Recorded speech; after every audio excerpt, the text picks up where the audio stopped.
नमस्ते दोस्तों, स्वागत है आपका आपके अपने YouTube चैनल इंडियन क्लासेस में।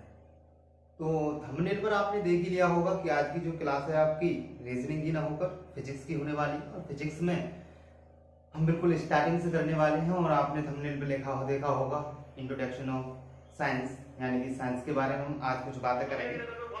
तो कुछ दिन बाद आपने देखा था, कुछ दिन पहले भी आपने मेरा एक अनाउंस देखा था, मैंने एक अनाउंसमेंट किया था बैच के लिए कि यहाँ पर साइंस भी पढ़ाई जाएगी। और साइंस के लिए मैंने एक सर को बुलाया था और जिन्होंने अपना इंट्रोडक्शन भी दिया था, आप लोगों को बताया भी था कि किस तरीके से वो अपना पढ़ाने का तरीका रखते हैं। तो पढ़ाने का तरीका तो वो रख के चले गए, लेकिन पढ़ा कर नहीं गए हैं ऐसा कुछ नहीं है। वो अभी क्या है कि सर बिजी चल रहे हैं और उनकी एक ही क्लास हो पाई थी। तो मैंने कहा कि सर अब प्रॉपर क्लास ना दे पा रहे हो तो कुछ दिन अपना जो बिजी चल रहे हैं आपके घर में, ऐसे ही कुछ काम में इस तरीके के बिजी हैं वो, तो वो क्लास नहीं करा पा रहे। तो फिर मैंने सोचा कि क्यों ना आप लोगों की पढ़ाई को देखते हुए मैं खुद ही आपको साइंस पढ़ा दूं। अगर मैं साइंस पढ़ा सकता हूं तो फिर मैंने सोचा मैं ही करा देता हूं। तो फिर आज से ही हम अपनी साइंस को शुरुआत करते हैं। जब तक मैं आपको पढ़ाता रहूंगा, जब तक आपको साइंस के बारे नहीं आ जाए।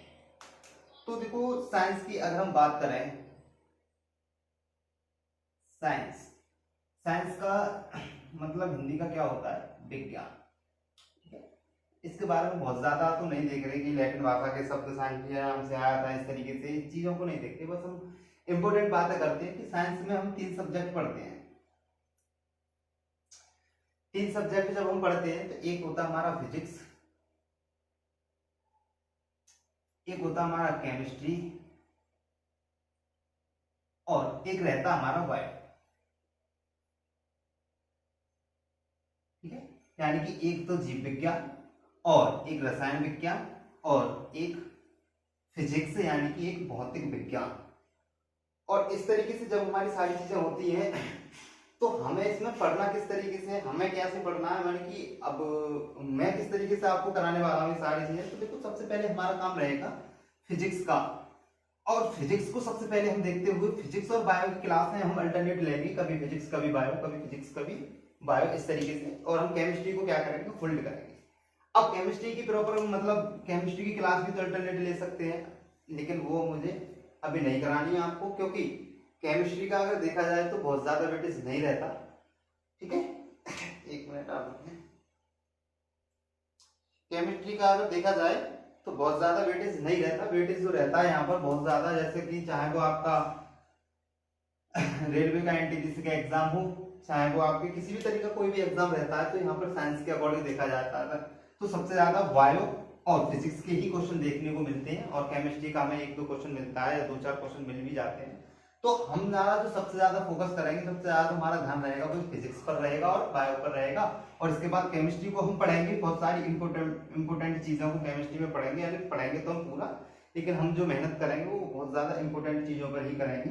ठीक है, तो अब हम बात करेंगे। तो आज हम स्टार्ट क्या करने वाले हैं? तो हम सबसे पहले आज स्टार्ट करेंगे फिजिक्स, और फिजिक्स के बिल्कुल बेसिक से चलेंगे, देखेंगे फिजिक्स के किस तरीके से हमें पढ़ना है, किस तरीके से हमें फिजिक्स में क्या क्या हमें पढ़ना है। तो बहुत सारी चीजें आज हम बेसिक से समझते हैं। बहुत ही इंपॉर्टेंट क्लास होने वाली है आपकी, ऐसा नहीं है कि इसमें थोड़ा बहुत ही बताया जाएगा। हालांकि कोई चैप्टर तो खैर शुरू नहीं किया जाएगा, लेकिन फिजिक्स के बारे में बताया जाएगा आपको किस तरीके से पढ़ना है और किस किस तरीके से, मतलब क्या हमारी क्लासिकल फिजिक्स है, क्या हमारी मॉडर्न फिजिक्स है, इस तरीके की बात है। सारी चीजें को हम अच्छे से पढ़ेंगे। तो आप देखो, शुरू करते हैं। हम फिजिक्स से शुरू करेंगे आज की क्लास, और बायो की भी क्लास में आपको अल्टरनेटिव मिलती रहेंगी। कभी फिजिक्स की ले लिया करेंगे तो कभी एक दिन हम बायो की ले लिया करेंगे।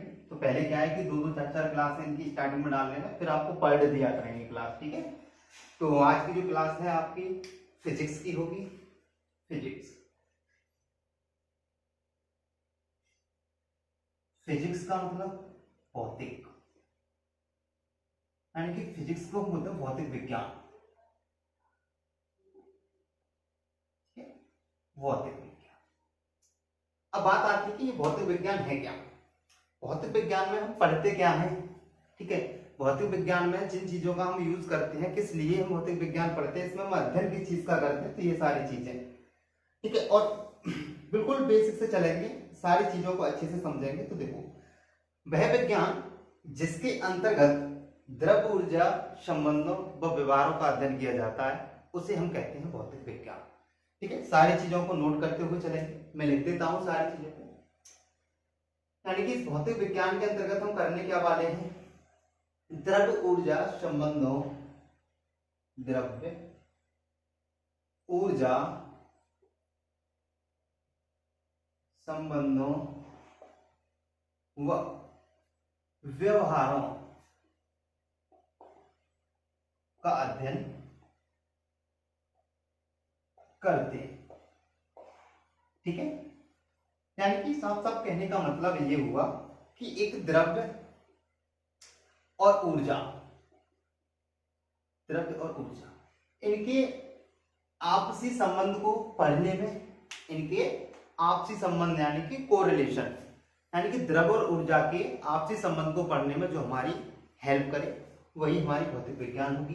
ठीक है, और यहाँ पर ये पता चल गया है हमें कि द्रव्य और ऊर्जा के संबंधों को, उसके व्यवहारों का अध्ययन करेंगे हम किसके अंदर, भौतिक विज्ञान के अंदर।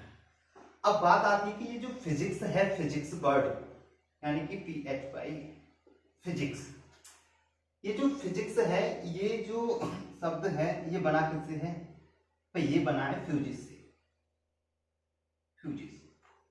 और जब फ्यूजिस से बना है तो फ्यूजिस का मतलब क्या होता है, इस फ्यूजिस का मतलब क्या होता है, बहुत अच्छे लेवल से चलेंगे भैया हर चीज को देखते हुए। यानी कि फिजिक्स जो वर्ड बना है वो बना है फ्यूजिस से, और फ्यूजिस का मतलब होता है नेचर। क्या होता है, नेचर। नेचर यानी कि प्रकृति। अब बात आती है कि प्रकृति की अगर बात करें तो प्रकृति में देखा जाता है कि प्रकृति में दो प्रकार के घटक होते हैं, एक तो विजिबल और एक इनविजिबल। अब विजिबल घटक जैसे सब्सटेंस यानी कि कोई पदार्थ, द्रव्य, मैटर, इस तरीके की चीजें, यानी कि जो विजिबल का मतलब होता है कि कोई उनका वेट हो, ठीक है, कोई स्पेस कवर करे यानी कि कोई स्थान घेरे, ठीक है, और जिनको हम तोल नाप तोल सके, इस तरीके की चीजें हमारी क्या होती हैं, विजिबल में आ जाती है, यानी कि दृश्य होती है, दृश्य घटक होंगे वो आपके। और वो जो इनविजिबल, जैसे कि हम इनविजिबल की बात करें यानी अदृश्य घटकों की बात करें, तो अदृश्य में होते हैं आपके जिनका कोई यानी कि कोई बेड ऑक्यूपाई ना करे, ठीक है, यानी कि कोई बाहर ना रखे और कोई स्पेस कवर ना करे, वो हमारे कैसे क्या होंगे, वो हमारे होंगे इनविजिबल घटक यानी कि अदृश्य घटक, जैसे हम कहें एनर्जी। ठीक है, तो देख लेते हैं इनको भी। ठीक है भैया, तो देखो नेचर, नेचर में क्या होंगे यानी कि प्रकृति, प्रकृति में दो प्रकार के घटक होंगे, दो प्रकार के, यानी कि एक तो विजिबल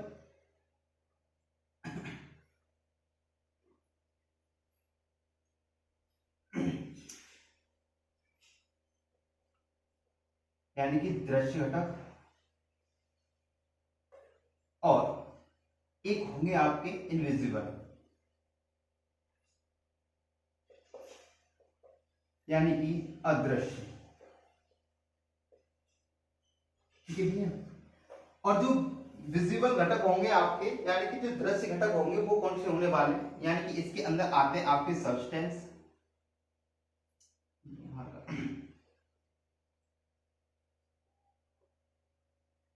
यानी कि पदार्थ। ठीक है, पदार्थ या द्रव्य यानी कि मैटर, जो भी चीजें हैं जो आपके पदार्थ के अंदर आएंगी, जैसे कि द्रव्य हो गया, ठीक है, कोई भी ऐसी चीजें जो अपना खुद का खुद क्या रखें, जिनका एक वेट हो,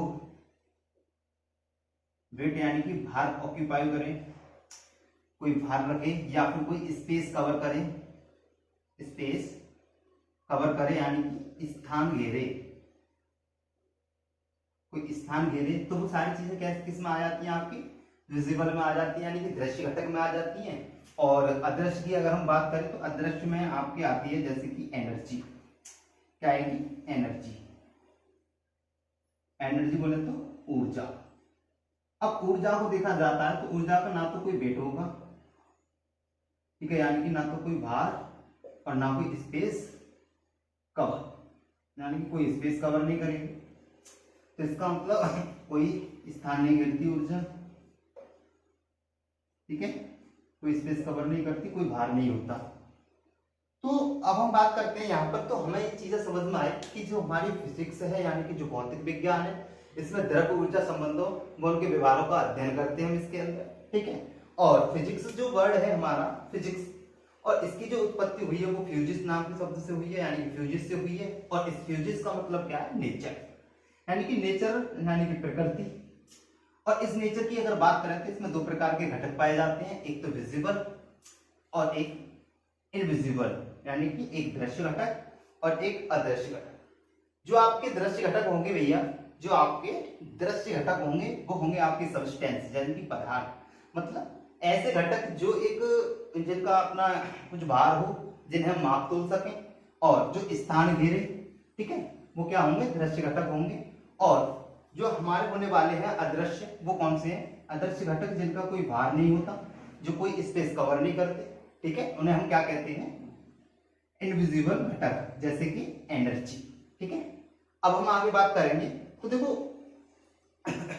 होता क्या है कि यहाँ पर हमने छोटी मोटी चीजों को पढ़ना हमारे लिए बहुत जरूरी होता है, किस तरीके से चीजें हमें अरेंज करनी होती है, क्योंकि जो भी पढ़ना होता है वो स्टार्टिंग की क्लासों में से हमें क्लियर होकर चलना पड़ता है। तो आज हम क्या देख लेते हैं, ये समझ लो कि आज फिजिक्स का एक ट्रेलर ड्राफ्ट में मान लो कि आज फिजिक्स का ट्रेलर है, ठीक है, और बहुत अच्छे लेवल की चीजें करेंगे। ऐसा नहीं होगा कि आपको कि बस मैं पढ़ाने लग गया हूँ फिजिक्स तो मैं बस ऐसे ही पढ़ा दूं आपको, ऐसा नहीं है। आपकी कुछ भी चीजें नहीं रहेंगी और मैं आपको क्वेश्चन भी कराऊंगा, मॉक टेस्ट वगैरह भी कराऊंगा। तो पेशेंस रखें, आप बस जुड़े रहें और पढ़ते रहें, ठीक है। अब हम आगे बात करते हैं भाई, यहाँ तक तो हमने देखा, और इसके बाद जब हम बात करते हैं तो फिजिक्स को हम दो पार्टों में पढ़ते हैं, ठीक है। फिजिक्स को हम दो पार्टों में पढ़ेंगे, वो किस तरीके से पढ़ेंगे देखते हैं।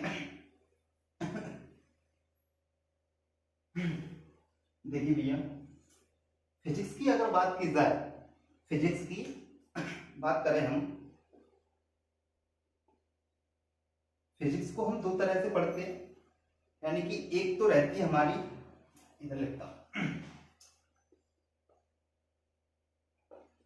फिजिक्स, फिजिक्स को दो तरीके से पढ़ा जाता है।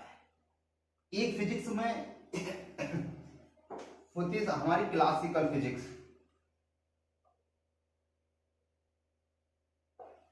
क्या होगी, क्लासिकल फिजिक्स।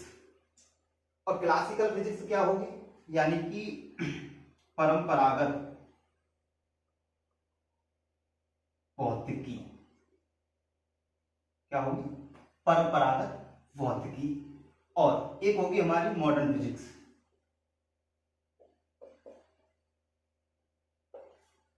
मॉडर्न फिजिक्स मतलब आधुनिक भौतिकी,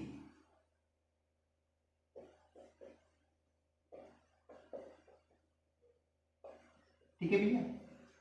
अब हम बात करते हैं कि हमारी जो क्लासिकल फिजिक्स है उसमें किस तरीके की चीजें रहती हैं, और जो हमारी मॉडर्न फिजिक्स है यानी कि जो भौतिक आधुनिक भौतिकी है उसमें हमारी किस तरीके की चीजें रहती हैं। तो ये बहुत जरूरी है। तो इनका हम क्या देखते हैं, एक तरीके से ओवरव्यू देखते हैं, और ओवरव्यू में देखते हुए चलेंगे, जिससे कि क्या है हमारा एक आइडिया लग जाता है हम किस तरीके से चीजों को पढ़ने वाले हैं, ठीक है। तो देखो क्लासिकल फिजिक्स में यानी कि परंपरागत भौतिकी में क्या किस तरीके से वर्क करना है, तो इसकी अगर हम बात करें तो, और इसकी बात करें, इन दोनों में अंतर क्या है। पहली बात तो यह है कि ये 1900 से पहले की बात है। 1900 के पहले जो साइंटिस्ट वगैरह थे उनका जो ध्यान था वो एक क्लासिकल फिजिक्स था, यानी कि परंपरागत भौतिकी पर था। और 1900 के बाद की अगर बात करें, 1900 के बाद का तो साइंटिस्ट रहे हैं हमारे, उनका जो ध्यान आया वो किस पर आया, भौतिकी पर आया। तो इनके बारे में भी हम अच्छे से समझेंगे। तो देखो कहने का मतलब यह है कि जो हमारी क्लासिकल फिजिक्स है इसमें कोई अपडेट नहीं है। क्या नहीं, अपडेट। अपडेट मतलब जो चीजें हैं आप, मैं पढ़ाऊंगा वो चीजें आपने पहले भी पढ़ी हैं, उनमें कोई बदलाव नहीं है, ठीक है, कोई बदलाव भी नहीं है उनमें, कोई अपडेशन नहीं है इनका, ठीक है। और देखिए जैसे कि गति के जो नियम है 1681 में शायद, हाँ 1600 में कहीं 1681 है शायद, उसमें क्या है कि न्यूटन ने दे दिए थे, और उनमें कोई भी आज तक कोई भी अपडेशन नहीं है, सारी चीजें वही है, ठीक है। तो इस तरीके की चीजें रही हैं आपकी। तो क्लासिकल जो फिजिक्स रहेगी उसमें आपका कोई भी अपडेशन नहीं रहेगा, ठीक है, कोई भी अपडेशन नहीं रहेगा, यानी कि कोई अपडेट आएगा ही नहीं। और आधुनिक की बात करें तो इसमें सारी चीजें कैसी रहेगी, वो अपडेट होती रहती हैं,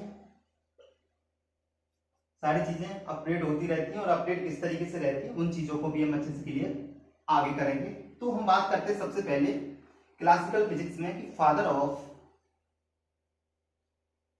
क्लासिकल फिजिक्स। तो फादर ऑफ क्लासिकल फिजिक्स की अगर हम बात करें तो यानी कि परंपरागत भौतिकी के पिता, यानी कि परंपरागत भौतिकी के जनक कौन है? न्यूटन। न्यूटन बोले तो सर आइजैक न्यूटन, उनका पूरा नाम है सर आइजैक न्यूटन। तो परंपरागत भौतिकी के जो फादर्स हैं वो कौन है? न्यूटन है, जिनका पूरा नाम सर आइजैक न्यूटन। ठीक है। और आधुनिक भौतिकी की बात करें तो फादर ऑफ मॉडर्न फिजिक्स तो कौन है? आइंस्टाइन। ठीक है, आइंस्टाइन है आपके फादर ऑफ मॉडर्न फिजिक्स के, जो फादर हैं आपके आधुनिक भौतिकी के जो पिता हैं वो आइंस्टाइन है। ठीक है, अब हम आगे बात करेंगे कि हमें जो चीजें रखनी है, जो हमारी क्लासिकल फिजिक्स के अंतर्गत जो चीजें आती हैं वो किस तरीके से क्या है, और मॉडर्न फिजिक्स में किस तरीके की चीजें रहती हैं, मॉडर्न भौतिकी कब से शुरू हुई है, किस तरीके से है। तो ये तो आपको पता चल ही गया है कि आइंस्टाइन ने इसकी नींव रखी है, वो किस तरीके से रखी है अभी हम आगे बात करने वाले हैं। तो हम आपको अपनी कॉपी पर डालें क्लासिकल फिजिक्स, तो हम इनका एक ओवरव्यू देख लेते हैं। ओवरव्यू से क्या है कि आइडिया लग जाता है कि हम किस तरीके की चीजों को किस तरीके से पढ़ने वाले हैं। ठीक है, और जुड़े रहिए, अभी बहुत अच्छी क्लास रहने वाली है, अभी आपकी बहुत नॉलेज वाली चीजें आपको आगे मिलने वाली हैं। ठीक है, तो आप डाल लीजिएगा क्लासिकल फिजिक्स। ठीक है, तो क्लासिकल फिजिक्स आप डाल लीजिएगा और अच्छे से सारी चीजों को कंप्लीट करेंगे। Classical physics. ठीक है, फादर आपको पता चल गया है कि कौन है? न्यूटन। अब इसमें हम सबसे पहले क्या पढ़ते हैं? देखो हम इसमें पढ़ते हैं मैकेनिक्स। क्या पढ़ते हैं? मैकेनिक्स। मैकेनिक्स को हम हिंदी में बोलते हैं यांत्रिकी। ठीक है, और जब यांत्रिकी की बात आती है भैया, तो यांत्रिकी के अंतर्गत हम पढ़ते क्या क्या है? यांत्रिकी के अंतर्गत हम पढ़ते हैं गति। गति पढ़ेंगे इसकी हम, और गति के साथ साथ उसके उपकरण की बात करेंगे। ठीक है, गति में जो उपकरण हमारे यूज होते हैं। और देखा जाए जैसे कि यहाँ पर बात आ रही है मोशन की, यहाँ पर अच्छे से समझ लो आप। मोशन, मोशन यानी कि गति। अब गति को हमें किस तरीके से पढ़ना है? तो देखो गति की अगर बात करें हम, गति में आप पढ़ोगे एक तो 1D, 2D, 3D, यानी कि एक विमीय गति, 2 विमीय यानी कि 2 डायमेंशियल और 3 डायमेंशियल, यानी कि 1 विमीय गति, 2 विमीय गति और त्रिविमीय गति। ठीक है, और हम इसके अंदर पढ़ने वाले हैं आपके लीनियर मोशन,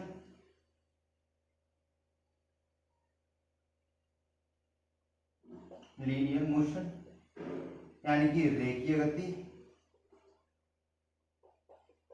ठीक है, और इसी के अंदर मोशन में हम पढ़ते हैं आपकी एंगुलर मोशन, एंगुलर मोशन।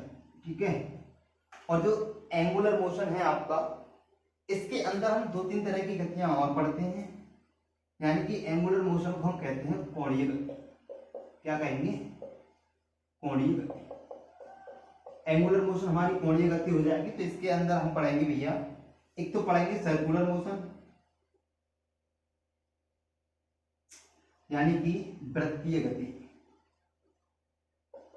ठीक है, और इसके अंदर हम पढ़ते हैं घूर्णन गति, रोटेशनल मोशन। क्या हो गया? घूर्णन गति। दिखाई दे रहा है आपको? कट तो नहीं रहा? ठीक है, यानी कि घूर्णन मोशन नहीं कट रहा।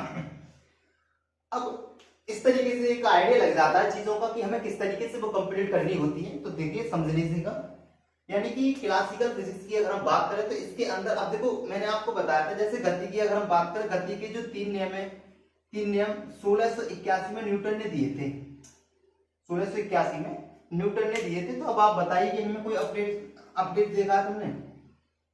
यानी कि ये चीजें कभी अपडेट हुई हैं अभी? यानी कि जिनमें कोई अपडेट ही नहीं है उन्हें हम पढ़ते हैं क्लासिकल फिजिक्स में।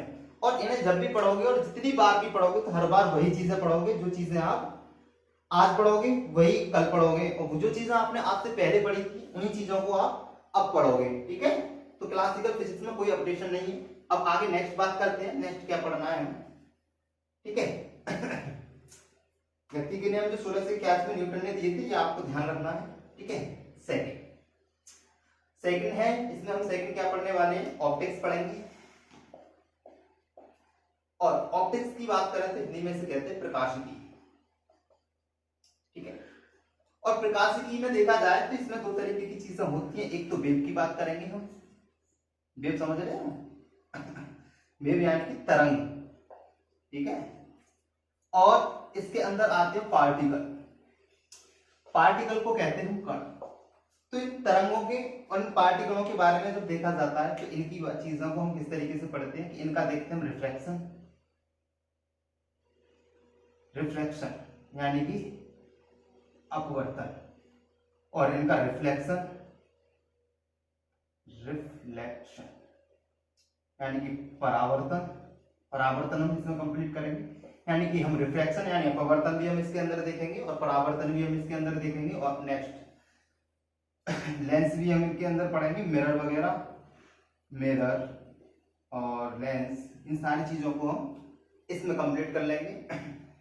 ठीक है, तो तुमने देखा होगा कि जो रिफ्लेक्शन है इसमें और जो रिफ्लेक्शन है इनमें आपके कोई भी परिवर्तन नहीं है। मिरर के जो क्वेश्चन बने हुए आपका जैसे भी मिरर की बातें रहती है वो पुरानी पहले से जो है उनमें उसी तरीके का डेटा दिया है, यानी कि कोई अपडेट नहीं है। इसीलिए कहते हैं जो क्लासिकल फिजिक्स है उसमें कोई अपडेशन ही नहीं है।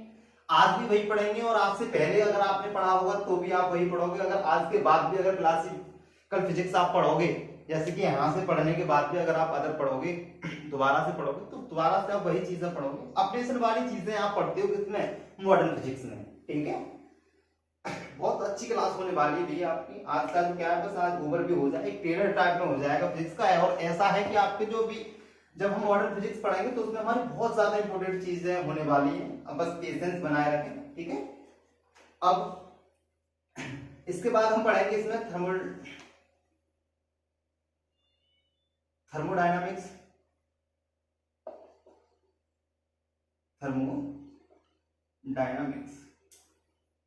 और थर्मोडायनामिक्स का मतलब होता है ऊष्मागतिकी। तो जो ऊष्मागतिकी है इसमें हम क्या क्या पढ़ने वाले हैं, जैसे कि ऊष्मागतिकी के लॉज हो गए। ठीक है, यानी ऊष्मागतिकी के नियम हो गए, और हीट इंजन हो गया, और आपकी मान लो टेम्परेचर क्या हो गया, टेम्परेचर और हीट, ऊष्मा, इन तरीके की चीजों को पढ़ने वाले। जैसे कि आपने देखा होगा कि अभी क्या है, प्रीवियस में अभी क्वेश्चन हुआ था रेलवे का डी ग्रुप का हुआ था। कौन से ग्रुप का, डी ग्रुप का हुआ था। और इसमें एक क्वेश्चन पूछा गया था, पता है किस तरीके से पूछा गया था टेम्परेचर को लेकर, और बहुत ही इजी था कि x सेंटीग्रेड बराबर दे रखा था उसमें x डिग्री फ़ारेनहाइट। ठीक है, x सेंटीग्रेड बराबर दे रखा था x डिग्री फ़ारेनहाइट। तो हमसे फाइनली उसने ये पूछा था x की वैल्यू बताओ क्या है। तो इस तरीके के सवाल जो टेम्परेचर से रिलेटेड होते हैं, तो इसमें हम टेम्परेचर वाले चैप्टर पढ़ेंगे तो उसमें हम इस तरीके की चीजें देखेंगे। ठीक है, बहुत ज्यादा इजी से कॉन्सेप्ट रहते हैं इनके, और इन्हें तो आप देखते ही आंसर करोगे। बस क्या है कि थोड़ा पेशेंस की जरूरत है और आपको हमारे साथ जुड़े रहने की जरूरत है। सारी चीजों को मैं न्यूमेरिकल भी कराऊंगा आपको और सारे अच्छे से कॉन्सेप्ट भी कराऊंगा, कुछ भी छोड़ूंगा नहीं। बस आप ये है कि समझते चले और जुड़े रहें आप। ठीक है, अब आप ये समझ रहे हो कि ऊष्मागतिकी में क्या पढ़ा हमने, यानी कि ऊष्मागतिकी के लॉ पढ़ लेंगे, हीट एंड एनर्जी देख लेंगे, टेम्परेचर देख लेंगे। और टेम्परेचर की अगर हम बात करें तो किस तरीके के क्वेश्चन होते हैं टेम्परेचर रिलेटेड, इस तरीके के सवाल आने वाले हैं। और देखो आपसे पूछा भी गया है रेलवे में, ग्रुप बी में पूछा भी गया था ये। और हीट इंजन की बात करेंगे, और हीट यानी ऊष्मा के बारे में हम इसमें पढ़ने वाले हैं। आगे अगर और देखा जाए इसके अंदर किस तरीके की चीजें रहती हैं, ठीक है। तो देखिएगा आगे,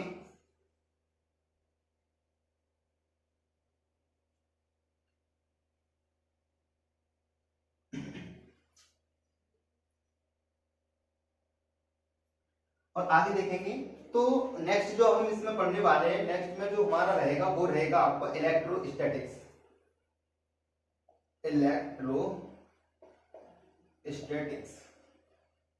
यानी कि स्थिर वैद्युतिकी, स्थिर वैद्युतिकी, ठीक है। तो इसके अंदर हमारी कौन कौन सी चीजें रहने वाली हैं, ठीक है। तो इसमें आप पढ़ने वाले हो भैया, इसमें आप पढ़ोगे आवेश। क्या पढ़ोगे? आवेश, यानी कि चार्ज किधर से किधर बहता है, किस तरीके से वर्क रहता है इसका, इन चीजों को, धारा, ठीक है, करंट, ठीक है। सारी चीजें पुरानी पढ़ी हैं, जो पहले पढ़ा था वही चीजें निकल के आ रही हैं। वोल्टेज, वोल्टेज यानी कि वोल्टेज, ठीक है। और इसमें हम पढ़ने वाले हैं मैग्नेट यानी कि चुंबकत्व,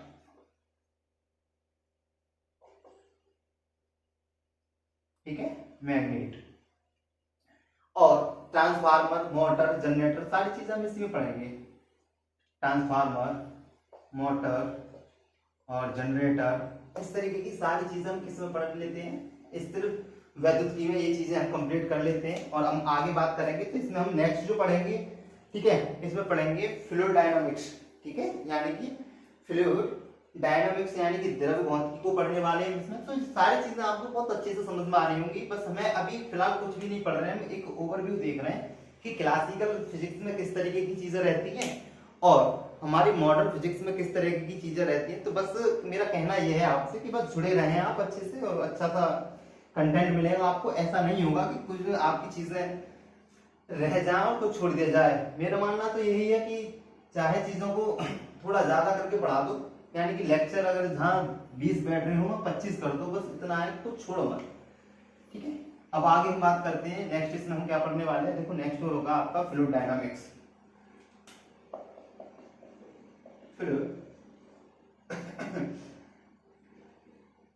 डायनामिक्स, फ्लूइड डायनामिक्स में हम क्या पढ़ने वाले हैं, तो इसमें हम पढ़ेंगे भैया दाब, ठीक है, दाब पढ़ेंगे यानी कि प्रेशर,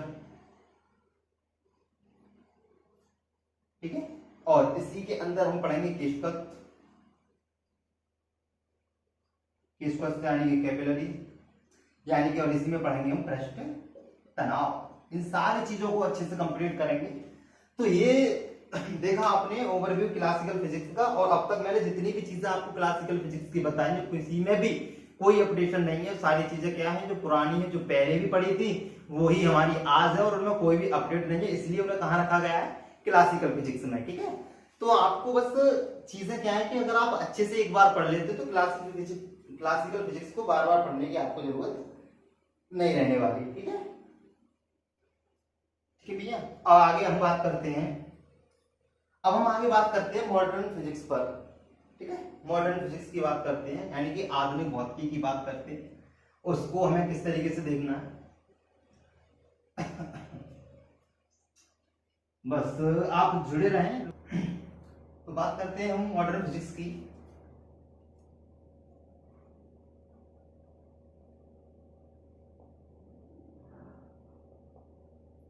ठीक है, मॉडर्न फिजिक्स की अगर हम बात करें, मॉडर्न फिजिक्स यानी कि आधुनिक भौतिकी,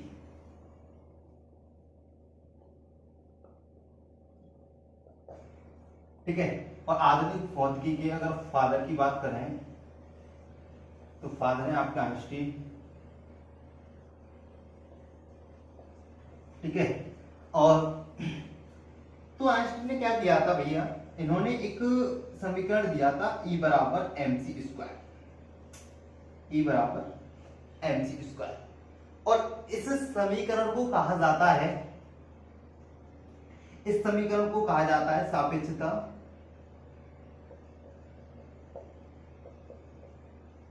का सिद्धांत, या फिर हम इसे कहते हैं मास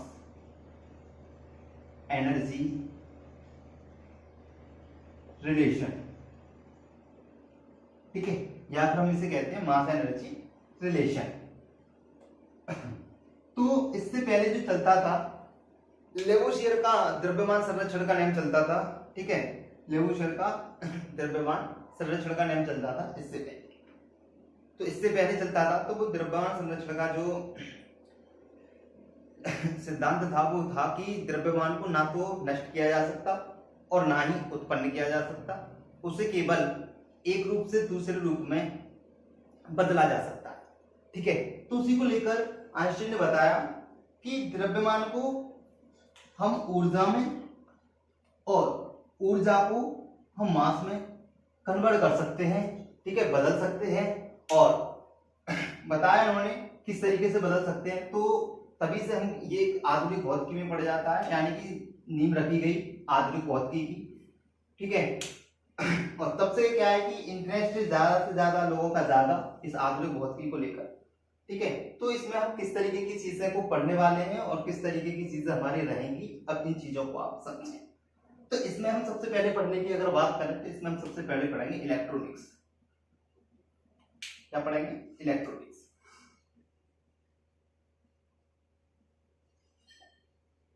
इलेक्ट्रॉनिक्स को हम कहते हैं भैया, इलेक्ट्रॉनिक्स की क्या है,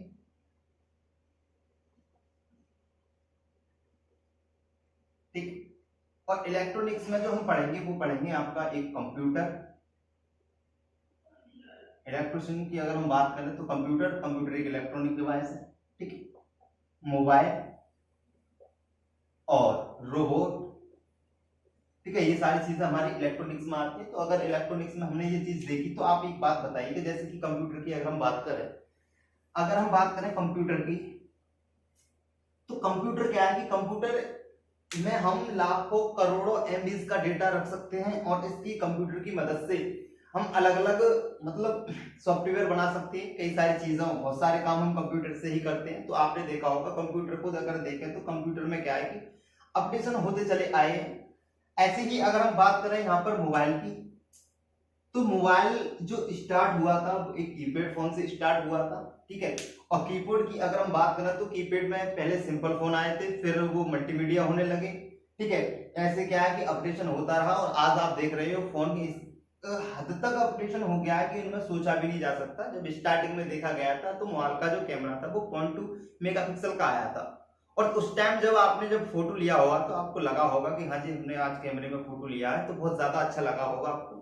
और आज की डेट में हम बात करें तो आज जो मोबाइल में 25-30 मेगापिक्सल के कैमरे आ रहे हैं, और जब उनको अगर बंदा देखता है, ये सिद्धांत है भाई, ये कट गया है, ये रिलेशन है, ठीक है, मास एनर्जी रिलेशन। तो आज की डेट में आज मोबाइल में जो 25-30 मेगापिक्सल के कैमरे आ रहे थे, इनसे जब फोटो लेते तो आप मान लो 40-50-60 फोटो खींचते हो अच्छे खासे, और वो आपको अच्छे भी नहीं लगते, तो आप क्या करते हो उनमें से 15-20 डिलीट कर देते हो, 2-4 आपको पसंद आए या ना आए, ठीक है, डिलीट करते हैं। उनमें क्या करते हो फिर फिल्टर करते हो अलग अलग तरीके से, ठीक है, एडिटिंग करते हो, ठीक है, और मतलब काले हो गोरे हो जाओगे, ठीक है, सुंदरता अपने आप ही छलका देते हो पिक्चर के अंदर। तो ठीक है, इस तरीके की अपडेशन, ये सारी चीजें क्या है, अपडेशन ही तो है। शुरुआत में ऐसा नहीं था, मतलब कीपैड से स्टार्ट हुआ और कहां पर आकर पहुंच गया। आज मोबाइल ऐसे भी आ रहा है कि ब्लूटूथ से चार्जिंग होने लगी है, ठीक है। अब हम बात करते हैं यहाँ पर रोबोट की। रोबोट क्या है भाई? रोबोट की अगर हम बात करें तो रोबोट क्या है, तो रोबोट को अगर आपसे कोई पूछने लगे कि रोबोट क्या होता है, तो रोबोट होता है बंधुआ मजदूर। बंधुआ मजदूर होता है रोबोट मजदूर। और हम अगर बात करें फर्स्ट रोबोट की, तो जो फर्स्ट रोबोट था हमारा, फर्स्ट रोबोट 1913 में बना था, 1913 में बना था, और जिसका नाम था जॉर्ज। क्या नाम था? जॉर्ज नाम था, और 1913 में बना था। और आगे हम बात करें कि भारत का पहला रोबोट, इंडिया फर्स्ट रोबोट, यानी भारत का पहला रोबोट कौन सा था बताइए, बताइए कौन सा था। तो इंडिया का जो पहला रोबोट था उसका नाम था ब्रावो।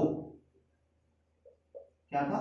ब्रावो, ब्रावो था। अब हम आगे अगर हम बात करें तो इसको देखो, अगर यहां पर आप देख रहे हो कि रोबोट की जो कहानी है बहुत आगे तक बढ़ चुकी है। और रोबोट में आपने सुना होगा एक सोफिया नाम की रोबोट है, सोफिया रोबोट।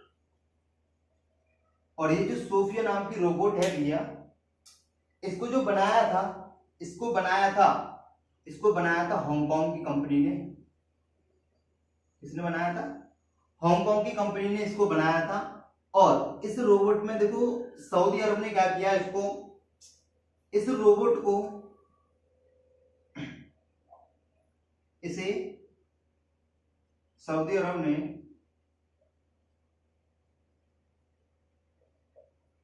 अगस्त 2017 में सिटीजनशिप यानी कि नागरिकता, नागरिकता दी है। क्या दी है? नागरिकता। यानी कि रोबोट क्या है कि रोबोटों को अब क्या नागरिकता मिलने लगी है। देखो कि सऊदी अरब ने क्या है 2017 में सिटीजनशिप दे दी है। किसको? सोफिया नाम की रोबोट को। एक इस तरीके से इसका वे रहता है। और अगर हम आगे बात करें तो रोबोट क्या है, रोबोट पुलिस में भी शामिल होने लगे हैं, ये भी आपको पता होगा, और नहीं पता तो आप समझ लीजिएगा। और एक और खास बात इसकी यह है कि सोफिया जो नाम की जो रोबोट है, इसको संयुक्त राष्ट्र संघ ने, संयुक्त राष्ट्र संघ, संयुक्त राष्ट्र संघ ने इस सोफिया नाम की रोबोट को क्या दिया? Championship award. क्या दिया? Championship award.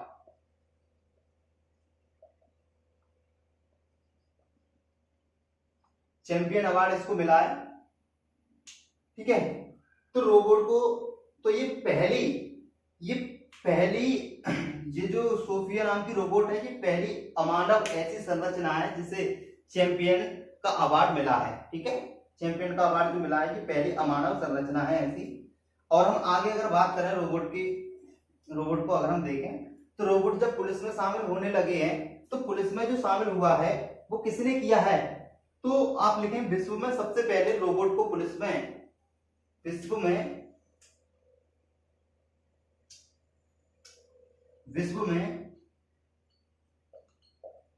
सबसे पहले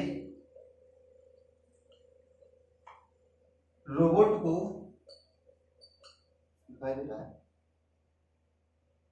विश्व में सबसे पहले रोबोट को जो शामिल किया, सॉरी, विश्व में सबसे पहले रोबोट को पुलिस में जो शामिल किया है वो किया है भैया संयुक्त अरब अमीरात ने। इसने किया है, इधर लिख देता हूं ऊपर।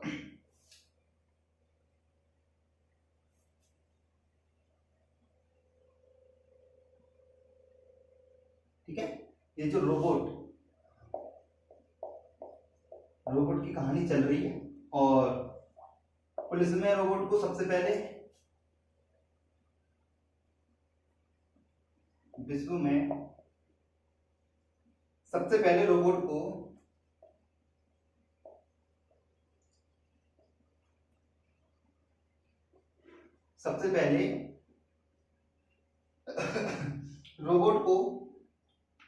पुलिस में संयुक्त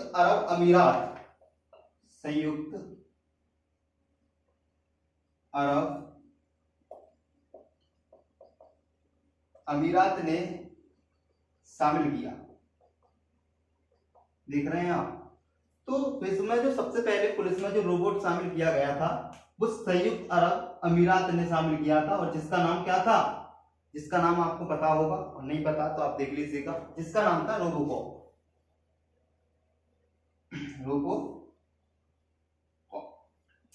तो ये नाम था इसका।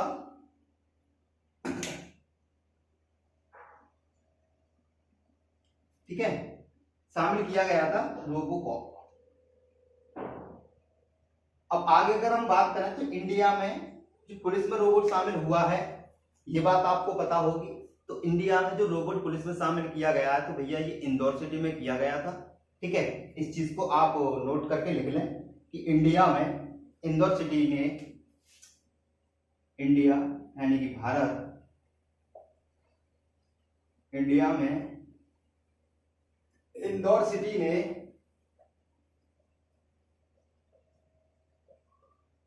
पुलिस में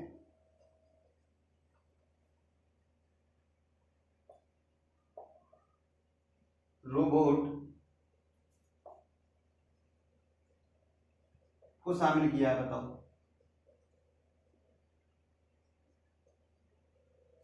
शामिल किया है।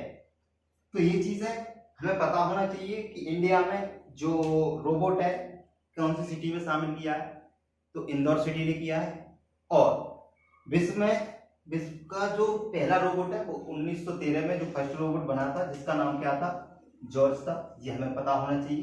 भारत का जो पहला रोबोट है वो क्या है, ब्रावो है। ये हमें पता होना चाहिए। और विश्व में सबसे पहले रोबोट को पुलिस में किसने शामिल किया, संयुक्त अरब अमीरात ने किया था। ठीक है, इंडिया में इंदौर सिटी ने पुलिस में रोबोट को शामिल किया है। तो ये छोटी छोटी बातें हैं जो कि आपको पता होना चाहिए। तो ये रहा इसका जो मॉडर्न फिजिक्स हम पढ़ रहे हैं, इसमें हमने इलेक्ट्रॉनिक्स के बारे में समझा। तो आज तो क्लास मैंने आपको वैसे भी बता रखा है कि बिल्कुल ही नॉलेजफुल होने वाली है। और स्टार्टिंग से जो हम चैप्टर वाइज जो पढ़ेंगे वो हम कल से पढ़ेंगे। आज हम इसका ओवरव्यू देख रहे हैं कि किस तरीके की चीजें रहेंगी। ठीक है, जिससे आपको एक आइडिया लग जाएगा। और जो जरूरी बातें हैं देखो वो तो बतानी है ही, और वही बातें मैं बता के चल रहा हूं। और अब हम आगे बात करेंगे इसमें, आगे जो हमारा रहेगा वो रहेगा नाभिकीय भौतिकी से।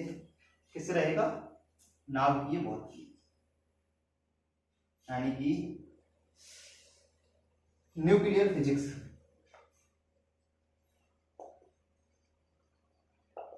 यानी कि नाभिकीय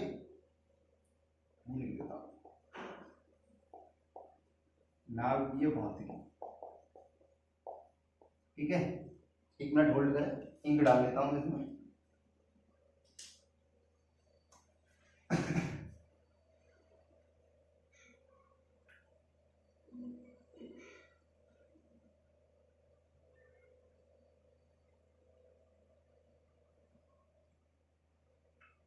तो देखिए भैया, यहां पर जो हमने इसमें पहले देखा था इलेक्ट्रॉनिक्स के बारे में, इलेक्ट्रॉनिक्स में हमने कंप्यूटर भी पढ़ेंगे, और इसमें हमने देखा था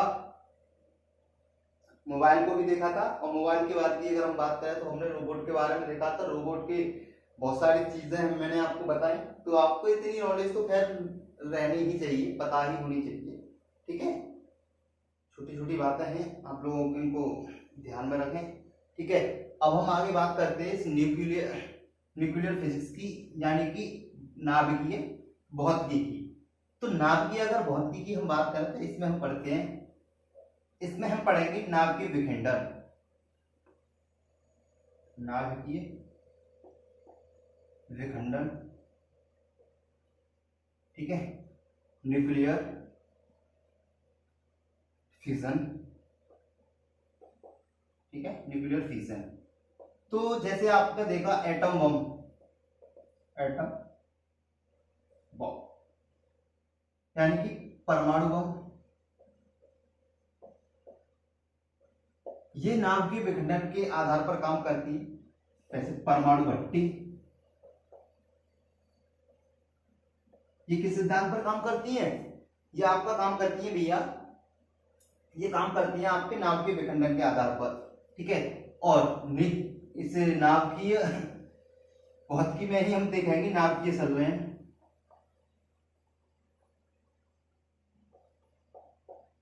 ये वो चीजें हैं जिन्हें हम छोड़ देते हैं, और एग्जाम में हमें जब क्वेश्चन मिलते हैं ना तो हमें यही समझ में नहीं आता, यार पता नहीं फिजिक्स कहां से आई, ऐसे बोलते हैं।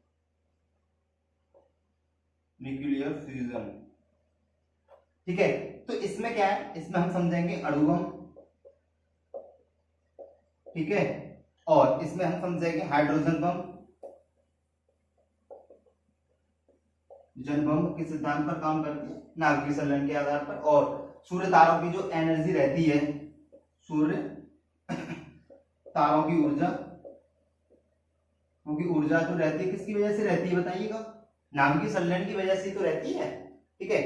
और आपको पता है कि इस नाभिकीय भौतिकी जो हमें दे रखी है, इसमें हम क्या करते हैं, आइसोटोप का प्रयोग करते हैं। आइसोटोप का प्रयोग करके अलग अलग मेडिकल फील्ड में इनका यूज करते हैं, ठीक है। मेडिकल फील्ड में अलग अलग किस तरीके से यूज करते हैं, जैसे मैं आपसे कह दूं आयोडीन है आपका 131 का उपयोग हम करते हैं किसमें, घेंगा रोग में, ठीक है। यानी कि आइसोटोप का मतलब होता है भैया, लिख देता हूं मैं, समस्थानिक। क्या होता है, समस्थानिक। समस्थानिकों का हम नाभिकीय भौतिकी में आइसोटोप का प्रयोग करके मेडिकल फील्ड में अलग अलग तरीके से यूज करते हैं, जैसे कि आयोडीन 131 का यूज करते हैं हम घेंगा रोग में। और आगे अगर हम बात करें तो सोडियम यानी कि Na, सोडियम 24 का यूज करते हैं हम ब्लड क्लॉटिंग में, ब्लड क्लॉटिंग का मतलब होता है रुधिर के थक्का जमने में, ठीक है, रुधिर का थक्का, इसमें यूज करते हैं हम इसका। और फास्फोरस 31 का यूज करते हैं हम रक्त कैंसर में, ठीक है। फास्फोरस 31 का रक्त कैंसर में, ये रक्त कैंसर है भैया, कट गया है, ठीक है। आगे मैं यहां पर लिख देता हूं। और कोबाल्ट 60 का यूज करते हैं हम किसमें बताइए, कोबाल्ट 60 का यूज करते हैं कैंसर के इलाज में। और आपको पता होगा कि कार्बन C14, ठीक है, इसका जो जीवाश्मों की आयु, जीवाश्मों की आयु पता करने में,